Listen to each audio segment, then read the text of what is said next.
దేవుని బలము నిన్ను కమ్ముకొనుగాక. ఎవరి కాలంలో దేవుని కాడిని మోసు, దేవుని కోసం నువ్వు పడుతున్న వేదన, దేవుని పని చేయాలని నీ మనస్సులో ఉన్న ఆలోచన, దేవుని స్తుతించాలి, దేవునికి పాటలు పాడాలి, దేవునికి గణపరచాలి, ఒక సాక్షిగా ఉండాలని అనుకుంటున్నావు. నీ మనస్సులో ఉన్న ప్రతి ఆలోచన ఆయన అంగీకరించి ఉన్నాడు.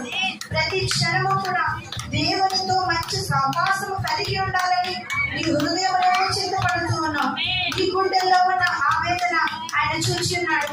నువ్వు దైవజనులకు ఎప్పుడు చెప్పకపోయినా పరిశుద్ధాత్మ దేవుడు నాకు బయలుపరిస్తున్నదే నీకు చెప్తున్నాను. ఆయన నీ మనోవేదన ఆయన చూస్తా ఉన్నాడు. నీ హృదయంలో తెరిచి ఆయన చూసి ఉన్నాడు. నువ్వు అనుకుంటున్నావు దేవాలయం నీకు ఉపయోగపడాలి, దేవాలయం బాగా పాటలు పాడాలి, నేను ఇంకా ఎక్కువగా ఆరాధించాలి, దేవుని గణపరచాలి, నేను నా కుటుంబంలో ఎల్లప్పుడూ దేవుని సన్నిధిలో బలముగా ఉండాలని ఏదైతే నువ్వు తలస్తున్నావో సమస్తాన్ని పరిశుద్ధాత్మ దేవుడు శ్రద్ధగా విని ఉన్నాడు.